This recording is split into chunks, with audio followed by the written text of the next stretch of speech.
শেখ হাসিনা পুত্র সজীব ওয়াজেদ জয় হুট করে বার্তা সংস্থা এপিকে একটি সাক্ষাৎকার দিয়েছেন। সাক্ষাৎকারটি আমি দেখলাম আন্তর্জাতিক মিডিয়া বেশ গুরুত্ব সহকারে ছাপা হচ্ছে। বিশেষ করে আমি একটু আগে ওয়াশিংটন পোস্ট দেখছিলাম, তারা বেশ গুরুত্ব দিয়ে জিনিসটা ছেপেছে এবং আমি শুনেছি আরো বেশ কিছু আন্তর্জাতিক মিডিয়ায় এটা নিয়ে আলোচনা হচ্ছে। স্বাভাবিকভাবে বাংলাদেশে তো হবেই।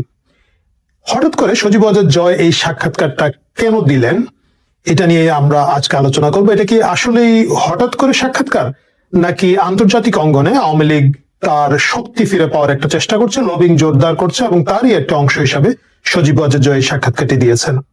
আপনারা যদি এমনিতে আলাদাভাবে দেখে থাকেন তাহলে মনে হবে এটা খুবই একটা স্বাভাবিক ক্যাজুয়াল সাক্ষাৎকার, কিন্তু খেয়াল করে দেখবেন প্রথম কথা হচ্ছে সজীব ওয়াজেদ জয় বেশ গুছিয়ে কথা বলেছেন।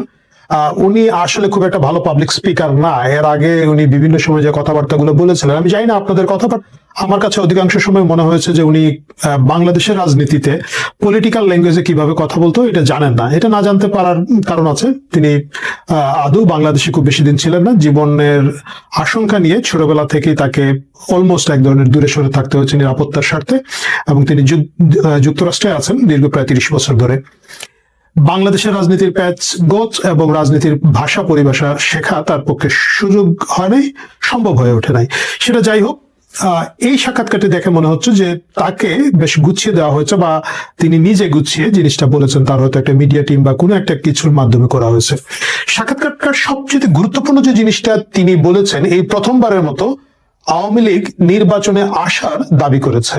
তারা সজীব ওয়াজেদ জয় বলেছেন যে আওয়ামী লীগকে নির্বাচনে আসতে দিতে হবে, নিষেধাজ্ঞা প্রত্যাহার করতে হবে। যদিও তিনি বলেছেন যে হ্যাঁ, হয়তো শেষ মুহূর্তে নিষেধাজ্ঞা প্রত্যাহার করলে আওয়ামী লীগ সেই প্রস্তুতিটা থাকবে না।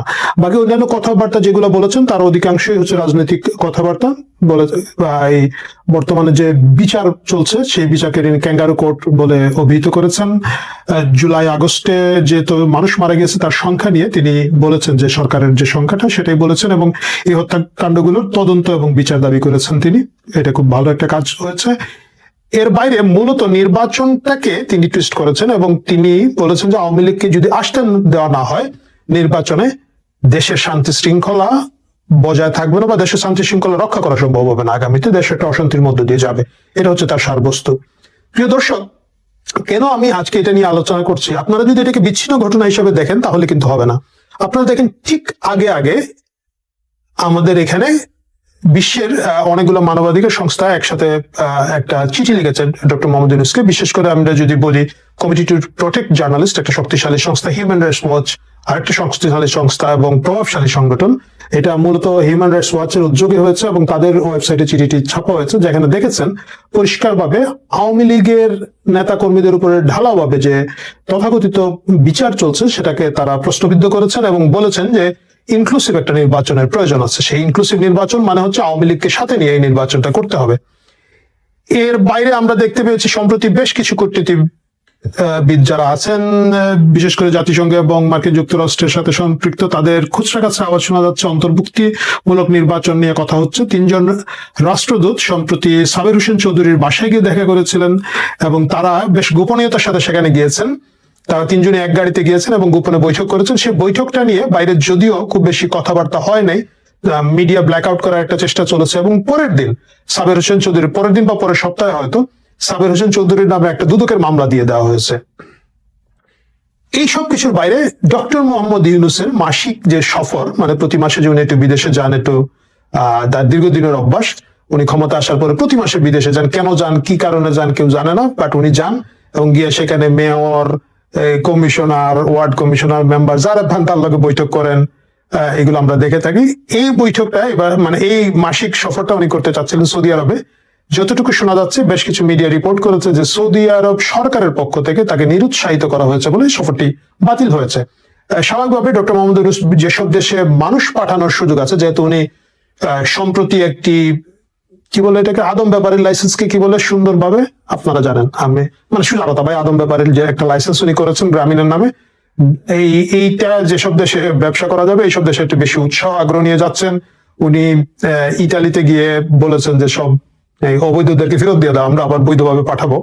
এবং জুলাই সনদের সময় উনি বক্তৃতা বলেছেন যে খালি তরুণদেরকে নেওয়ার জন্য ওনার কাছে দরখাস্ত সিটি পত্র আয়সা ভরে গেছে, খালি আপনারা দেন, এতজন পাঠান যতজন পারেন পাঠান। মানে ডক্টর মোহাম্মদ ইউনূস তার যে নতুন ব্যবসা যেটা শুরু করতে যাচ্ছেন, আদম ব্যাপারীর ব্যবসা, সেই ব্যবসাটার যে আবহ তৈরি করছেন তারই একটা হয়তো ধারাবাহিকতা। উনি সৌদি আরব যেতে চেয়েছিলেন, যদিও উনি খুব আজব সংগঠনের নামে যান, সেসব জায়গায় স্পিকার, বক্তায় বিভিন্ন পরিচয় দিয়ে এইসব সফরকে, সরকারের টাকাকে জায়েজ করার চেষ্টা করে থাকেন। সেই সৌদি আরব সফরটা তার বাতিল হয়ে গেছে। সব মিলিয়ে মনে হচ্ছে আন্তর্জাতিক ক্ষেত্রগুলোতে আওয়ামী লীগ কিছুটা গুছিয়ে এনেছে এবং তারা কিছুটা প্রেশার ক্রিয়েট করার একটা অবস্থানে গিয়েছে। যদিও আমি ব্যক্তিগতভাবে মনে করি যে এটা খুব বেশি সাকসেসফুল এখনো হয় নাই, এবং আওয়ামী লীগের পক্ষে যতটুকু করা সম্ভব ছিল বা যতটুকু করা উচিত ছিল গত 1-1.5 বছরে, সেটা তারা করতে পারে না। এটা করতে না পারার কারণ হচ্ছে আওয়ামী লীগের অধিকাংশ লোকজনই অযোগ্য। এখন পর্যন্ত যা দেখা যাচ্ছে যে শেখ হাসিনা একাই কথা বলছেন, একাই কাজ করে যাচ্ছেন, এবং এর বাইরে উনি যাদেরকে পেলে পুষে বড় করেছিলেন এর অধিকাংশই হয়তো পালিয়ে গেছে, চুপচাপ আছে, কথা বলছে না, কাজ করছে না, এবং এর অধিকাংশই কাজ করতে চাইলেও তাদের আসলে সেই কাজ করার যোগ্যতা নাই। আওয়ামী লীগ ভেবেছিল যে তারা সবসময় ক্ষমতার মধ্যে থাকবে, যার কারণে আন্তর্জাতিক এই লবি শক্তিগুলা, যে কিছু ছায়া সংগঠন তৈরি করে রাখা বা কিছু বিপদ আপদে যাওয়ার মতো বন্ধু সংগঠনের সাথে সম্পর্ক রাখা, এটা তারা কখনো রেখেছেন না। অন্তত গত ক্ষমতা ছেড়ে যাওয়ার আগের 10 বছরের কথা বলা যেতে পারে, আমরা দেখি নাই। সেই জায়গায় তাদেরকে অনেকটা শূন্য থেকে শুরু করতে হয়েছে, এবং যেহেতু কোনো ধরনের পরিকল্পনা নাই, এটা যেহেতু দ্রুত সম্ভব শুরু করার প্রয়োজন ছিল, যেভাবে আন্তর্জাতিক ডেস্ক তৈরি করা, আন্তর্জাতিক ব্রিফিং করা, এবং এই যে দেশের ভিতরে অনেক ধরনের অরাজকতা চলছে, মানবাধিকারের চরম লঙ্ঘন চলছে, উম্মাদ কিছু লোকজনকে ছেড়ে দেওয়া হয়েছে যারা মাজার ভাঙছে, মানুষের রাস্তাঘাটে চুল কেটে দিচ্ছে, নারীদেরকে হেনস্থা করছে, এবং সেই হেনস্থাকারীদেরকে গ্রেফতার করে একটু পরে ছেড়ে দিয়ে ফুলের মালা দিয়ে বরণ করে নেওয়া হচ্ছে। হিন্দুদের উপরে নির্যাতন হচ্ছে, হিন্দুদের নেতা চিন্ময় প্রভুকে গ্রেফতার করে রাখা হচ্ছে, কারণ কি ওই কোন একটা জাতীয় পতাকার উপরে নাকি আরেকটা পতাকা দেখা গেছে, এটা বলে 1 বছর ধরে তাকে জেলে রাখা হয়েছে। এই যে সার্বজনীন জিনিসটার বিরুদ্ধে যে কথাগুলো বলার প্রয়োজন ছিল আওয়ামী লীগের পক্ষ থেকে, তারা সেটা এতদিন বলতে পারে নাই। আমার কাছে মনে হয় যে অনেকটাই তারা ভরসা করেছিলেন যে তারা কিছু বলবেন না, তাদের যে একমাত্র বন্ধু দেশ এই মুহূর্তে ভারত বলবে বা কি বলবে আল্লাহ জানে, এবং তারা ভালো জানেন, আমরা বলতে পারবো না। কিন্তু এখন মনে হচ্ছে আন্তর্জাতিক জায়গাটা তারা কিছুটা, এই সাম্প্রতিক ঘটনাগুলো দেখে মনে হচ্ছে তারা একটু গুছিয়ে ফেলতে পারছেন বা চেষ্টা করছেন। এই চেষ্টাটা যদি সফল হয় তাহলে আমাদেরকে মনে রাখতে হবে যে আগামী নির্বাচনে আওয়ামী লীগ নির্বাচনে আসার একটা বড় সম্ভাবনা তৈরি হয়ে গেল। এর আগে কিন্তু এই জায়গাটা ছিল না। ইনফ্যাক্ট আওয়ামী লীগ নির্বাচন করবে কি করবে না সেটা তারাই ক্লিয়ারটা। আমি যতটুকু বুঝতে পেরেছি যে তারা একবার বলছেন যে নির্বাচনে আসবেন না, হুইচ ইজ ওকে। আমার কাছে মনে হয় যে এই পরিস্থিতি নির্বাচনে আসার জন্য আওয়ামী লীগের জন্য মোটেও একটা সুবিধাজনক পরিস্থিতি নয়।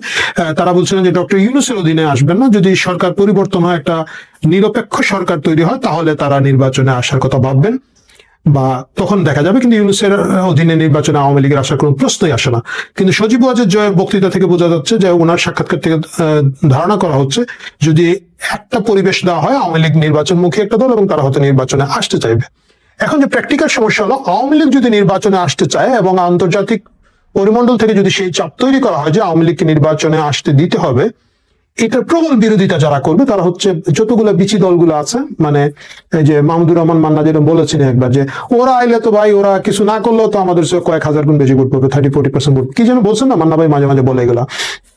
এই যে ছোট ছোট যে দলগুলো আছে, one man show, talk show নেতা, এরা প্রত্যেকে বিরোধিতা করবে, এবং এনসিপি একটা বিরাট আকারে বিরোধিতা করবে, কারণ তাদের অনেকেরই শখ আওয়ামী লীগ মাঠে না আসলে তারা এককভাবে সেই আওয়ামী লীগের ভোটটা নেবেন। জামাতের একটা শখ আওয়ামী লীগের ভোটটা নেবেন। ইনফ্যাক্ট বিএনপি ছাড়া আমার কাছে মনে হয় যে প্রত্যেক রাজনৈতিক দলই এখন আওয়ামী লীগের যে ভোট আছে, মানে একটা কথাই আছে 30-40% ভোটটা আওয়ামী লীগের আছে, এত না থাকলেও তাদের একটা ফিক্সড ভোট আছে। এবং বিশেষ করে গত 1 বছরে ডক্টর ইউনূসের এই অমানবিক ফেলিওরের পরে, এই হাস্যকর ফেলিওর এবং এই পুরো সরকারকে নিয়ে একটা ক্লাউন এবং কার্টুন ব্যবস্থার পরে যেটা হয়েছে যে অনেকেই আবার আগেই ভালো ছিলাম স্লোগানের মধ্যে চলে যাচ্ছে, এবং সেটা আওয়ামী লীগের দিকে তাদের সেই ভোটগুলো ঘুরে যাওয়ার একটা আশঙ্কা আমি বলবো, বা সম্ভাবনা যদি বলেন পজিটিভলি তৈরি হয়ে গিয়েছে।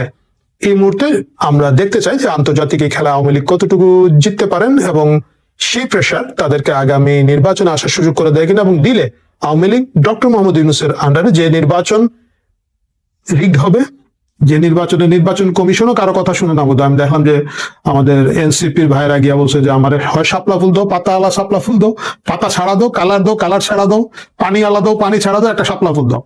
সেই ফুল দিচ্ছে না, এবং অনেকেই ইঙ্গিত করছেন যে পুরো নির্বাচন কমিশনটাই বিএনপি নিয়ন্ত্রণাধীন চলে গেছে। তারা এই জায়গাটা খুব ভালো খেলেছেন। বিএনপিও খুব ভালো প্লেয়ার না, কিন্তু এই জায়গাটা তারা ভালো খেলেছে।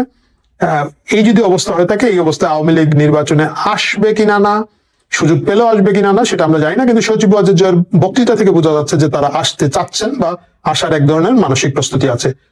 প্রিয় দর্শক, দেখা যাক আন্তর্জাতিক এই খেলোয়াড়রা খেলতে থাকেন, খেলতে খেলতে কখন কোন গোল পোস্টে যে তারা গোল দিয়ে বসেন, সেটা আমি আপনি সবাই একসাথে দেখতে থাকবো।